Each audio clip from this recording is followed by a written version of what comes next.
Hi there, and welcome to Green Shoe Conversations, episode 14. I'm Stephanie Cochran. I'm the executive director for the Green Shoe Foundation, and we're excited that you're joining us today. With me, I've got Miss Teresa Deck and Mr. Stephen Brinkworth. Hey guys, how are y'all? Just great. Good. Teresa, you're our clinical director, and you've been with Green Shoe going on 4 years. And Steve, you've been with us a little bit over 2.5 years, haven't you? Yeah, thanks, guys. Over the last really probably 6 weeks, we've been really kind of diving into our model, PMLity's post-induction model, and the 5 core issues.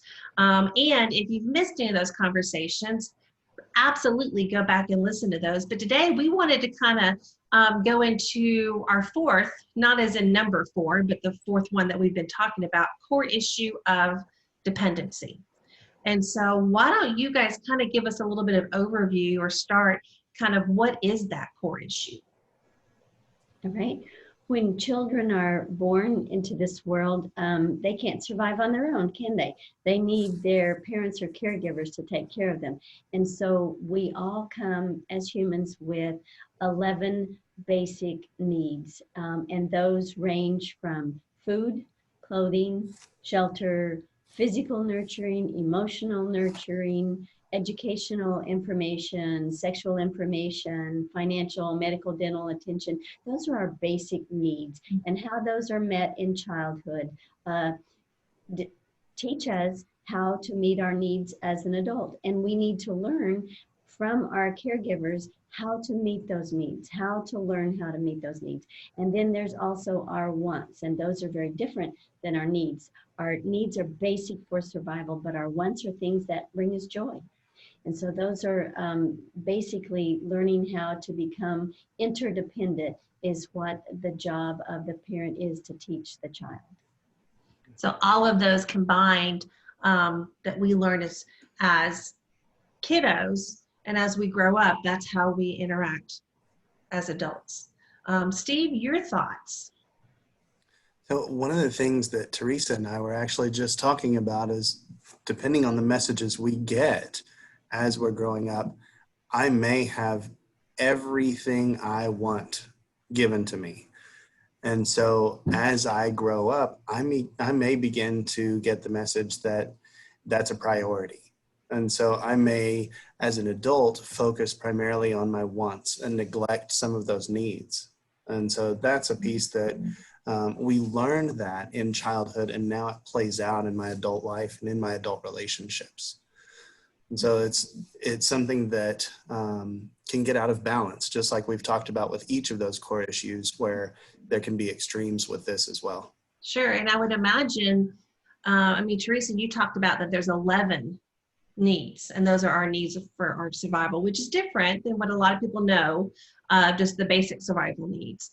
But I would imagine people get a need and a want confused, or feel like their wants are their needs, or even vice versa.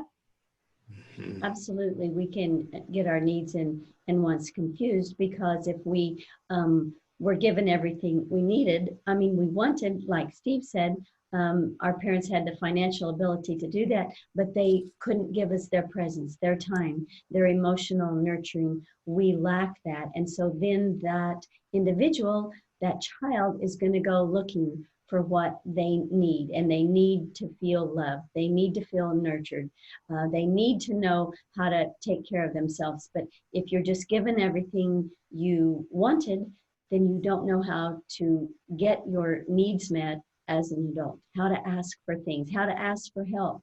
And there's times, though, that we can become too dependent on other individuals. If, for example, a child was all of their needs were taken care of by their parents, they didn't allow them to try and do anything and take care of themselves, then they're going to grow up and sometimes become too dependent on other people to meet their needs. They're going to wait for somebody else to do it for them, instead of being a healthy adult, functional adult, and getting their needs met on their own terms as an adult. That makes sense.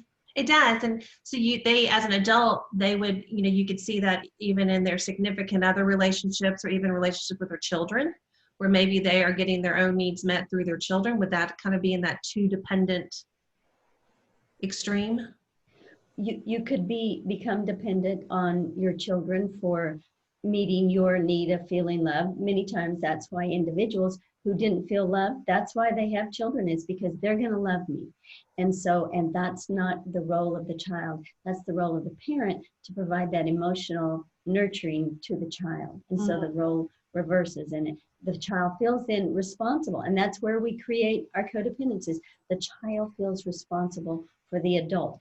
Is mother feeling loved, or is dad feeling loved? And so that's not a child's responsibility, but the roles have gotten reversed because of unhealthy behaviors by the parent. Absolutely.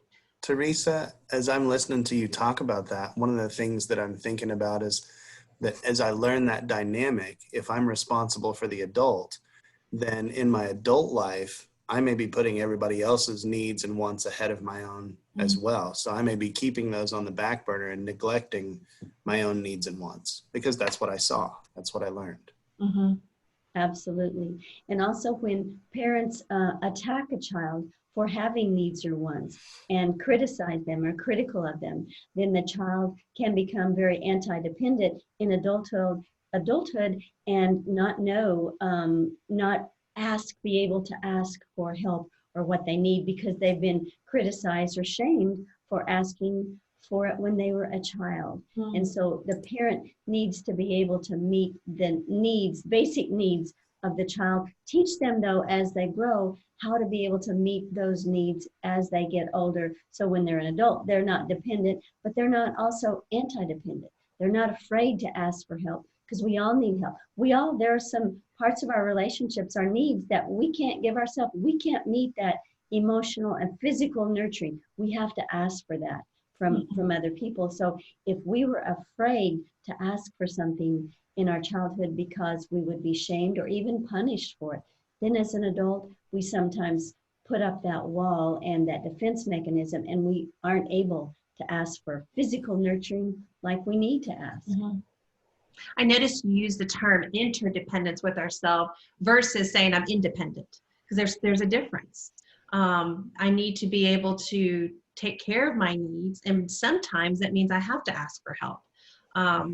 And that term anti-dependent was something I know that I learned through this model.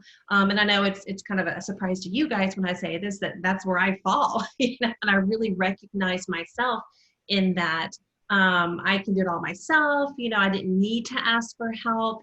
And so, sometimes that anti-dependent is really, where I can even see personal examples in that. So where did you learn that in childhood? Where did that anti-dependency come from? Sure. It's from a message that I learned growing up. And some of it was more watching how my parents, or a significant parent to me, did not ask for help.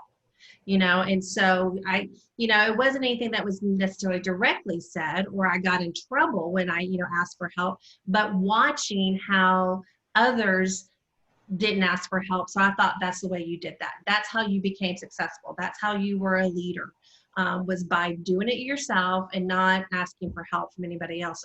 Or maybe the message is I should be able to take care of it myself. And when I hear you say that, many individuals feel they never got a verbal message. Don't ask for help. That many things, or don't do this, or don't. They didn't hear that, but that message was there subliminally. They just, that's what a child assumed, because they didn't see, mom or dad, or they thought, okay, I need to do this, but it wasn't even vocalized, right, verbalized, and you still took on that message. It's not okay to ask for help. I need to do it all alone. Right, because I can see the examples of growing up. A kiddo could have, like you said, it was not safe to ask for help. They may have gotten in trouble or even physically hit. So there was some safety issues with that. But then there's times where it's the unspoken messages that we take. Stephanie, thinking about that subliminal message that I'm watching this, there can be a couple different ways that I may perceive that as an adult in terms of that. Is it appropriate? Is it safe? I may see repercussions from my parent asking for help and it didn't go the way that it worked. And that may feel like it's unsafe to ask for help. I've seen that not work out. I may also see some of those messages where I learn that it's not appropriate. So I'm aware of those needs, but I recognize that, and that's where Teresa was talking about putting that wall up. I'm keeping myself from being able to ask for what I need or what I want. Right. Right. So those are the two extremes with dependency, the too dependent, and the anti-dependent. So if we're into that, talking about the too dependent, how does one find that balance on that scale? One of the ways is recognizing the difference in needs and wants. So that's first, I think, very important. Recognizing what our pattern was in childhood and what is it as an adult. So recognizing, am I shutting down what I really need? Or am I letting other people take care of me? I'm too needy and too dependent.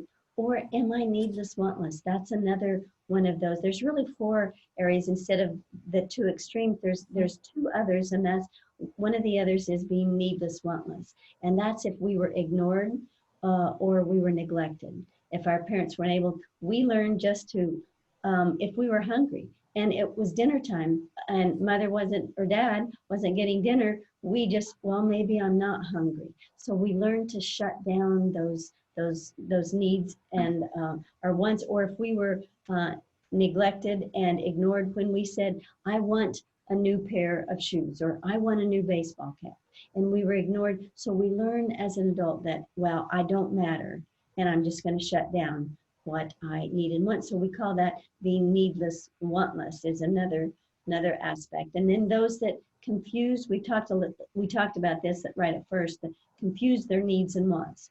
They indulge their wants because everything they wanted, they had as a child, and they ignore what they needed.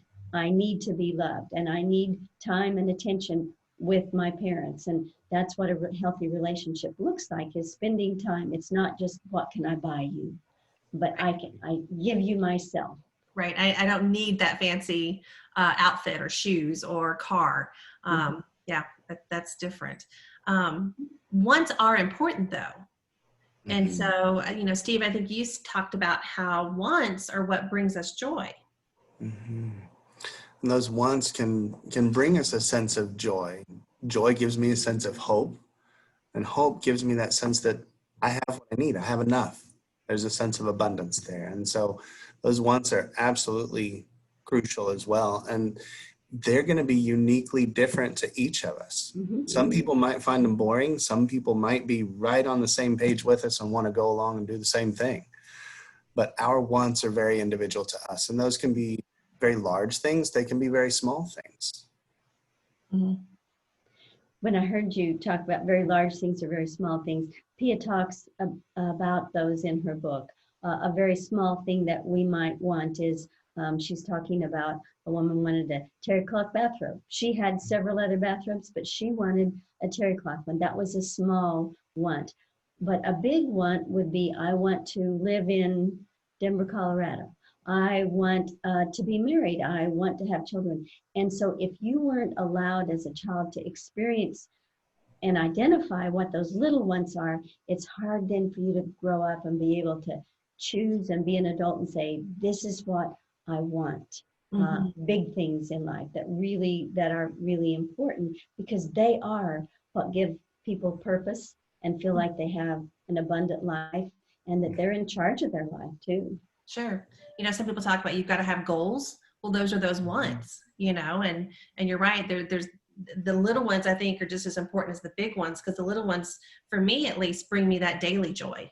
And then having that purpose and that goal in life to continue, to bring that joy. Kind of talk a minute though, because addiction plays I know it plays a role throughout all of our core issues. So how does it play a role with dependency? I don't care, Steve, if you want to, or I will, either one. So one of the things with dependency, if you think about what we've just been discussing and where I may neglect some of those wants, I may neglect some of those needs, there's going to be a level of stress that I experience, and I may find some ways to cope with that. Mm. Or I may have um, a desire to escape a painful emotion, Mm. and I don't know how to ask for help with decreasing that intensity. And so there may be an overindulgence in people, places, activities. This could be substances. I could get focused on other people. There can be ways that I get addicted to um, escaping my own presence, my own reality, to leave Mhm. that in a way to give myself some relief. But in doing so, I'm neglecting my health, I'm neglecting my relationships, I'm doing so in a way that is um, detrimental to me. And Mhm. so I'm not actually meeting those needs. What I'm doing is trying to cope with the stress, and I may not know how to cope with the stress of not having those needs or wants met. Yeah. And we're not just talking about chemical addiction. I know a lot of times when I say the term addiction, people automatically go to drugs and alcohol and substance abuse, but anything can turn into that addiction for us. And I know last week, last couple weeks, we spent some time talking about reality, and that anytime for us, an addiction or compulsive behavior, I know that's also another term we use for it, is something that takes us out of our reality. Mhm. So you brought up people pleasing. Mhm. Yeah. And I was going to Absolutely. give an example of that. There, I mean, all kinds of numerous, and you mentioned the addiction, relationships. When you're getting to be a teenager and wanting to have relationships um, with significant others, and you're not feeling loved at home, you don't feel like you're not getting that physical affirmation or that emotional affirmation. So you go looking for that love and belonging in other places. It could be by joining a gang that's not healthy. It could be by getting a boyfriend or a girlfriend, because that meets that need of feeling loved, feeling belonged, emotional nurturing, physical nurturing. So that's where many of our our codependent relationships, addictions start, is early on, when we did not get that emotional connection, that intimacy with either one of our parents at home. So that's very important. Another thing is, if we do get into enough pain, we will seek to relieve that pain one way or the other, Mhm. whether it's by relationship, whether it's by drugs or alcohol, or whether it's by achieving. I feel good about myself. It makes me feel really good if I am the best I can be in my class, and I'm the top this and top that, and I become a star athlete and this. But what underneath lying is, I need to know how valued I am. And we will choose whatever um, substance or relationship or gambling or any kind of pornography, anything that we can that will help us feel that connection to, and get rid of some of that pain that we're avoiding Mhm. as well. So needs and wants are so important, and that is where, when those basic needs aren't met, we get into those addictions. Mhm. But what I love about it is, going back to what you're talking about at the beginning, the basic needs. It's not just about three categories. We have needs in 11 areas, and making sure that we're taking care of ourselves in all those areas. Self-care, correct? And making sure that we're getting our needs met. And And that when, self-care is crucial. Sometimes in recovery, if I've gotten those needs and wants confused, I may get only focused on my wants. Mhm. What I'm needing to focus on are those needs. That will help also give me that in um, our basic needs, our survival, our ability to feel safe. And so as we are meeting those needs and wants, we need to be able to also recognize, just like Teresa said, the difference between those two. It's a crucial piece to be aware of. And it's sometimes very easily mistaken. Yeah. And Teresa, I think the other day you even talked about making sure you go to the doctor, the dentist. You know, that's included in our basic needs, that we're taking care of ourselves. One of the things too, the way a child learns how to care for themselves is how did they see their caregiver care for themselves? Did you see your mom and dad take care of themselves emotionally, physically? Did they go to the doctor? Did they go to the dentist? Did they were they able to express their emotions in healthy ways? Did you see love? You know, did you see that healthy self-care in your parents? Because if not, you didn't learn how to do it appropriately, because we learn how to do all those tasks. Financially, did you see your parents take care of themselves financially? Were they working? Were they able to pay their bills? Or did we have to move 15 times in my childhood because we got evicted? So that comes up. So financial stability is important, and children learn how to take care of their finances by what they see in their parents' lives too. Yeah, absolutely. Any final thoughts on this core issue that you guys wanted to share? You know, one thing that comes to mind with this too is our current situation. I mean, we're doing this on Zoom and not face to face. Right. We've had some things change recently that I know for myself have limited some of those availability of the wants. You know, when we first went home and were not at work, I really enjoy playing disc golf, and to make sure that people were safe, they had pulled all of the baskets out of the courses in Oklahoma City to make sure that there were no large groups. And so when that ability to meet that want goes away, I need to make sure that I've got other tools to make sure that I'm taking care of myself. So this whole time period has kind of changed things up for us in the way that we engage with one another and with ourselves. Yeah, that's a great point, because you're right. We've had to really look at, and I can see too, and what I'm hearing from people, and even what we're hearing from our participants, is that they stopped taking care of some of those needs because of the quarantine and all of that. And so this is a great time for people to really stop and kind of relook at that, to make sure they are taking care of themselves, and that includes those wants. And you're right, we had to get creative, you know, with it. But that's still something very important for us to do, to make sure that we're doing those. Absolutely. Yeah. No, great point. Okay, and I'm going to call you out on something as well, Steve, that I didn't prepare you for. We're in September, whole new month. So we have a new book of the month, and it's one you recommended for us. So can you kind of give us the title and tell us a little bit about that? Yeah, you betcha. So one of the books that I've been listening to it more than I've been reading, but it's already a book that I know I'm going to be coming back to revisit so I can highlight and take notes in. I've really enjoyed it. This is a book by Terrence Real, and I'm going to have to even get the book out. I know. And I didn't prepare you for this, but I thought, oh, we're in September.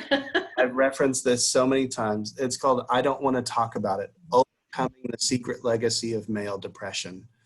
And it really gets into some of the overt and covert ways that males experience depression, and some of the social messages that we get that reinforce that covert depression and keeping it in place. And so just like we're talking about those needs and wants, some of the messages that as a man I get are to be strong.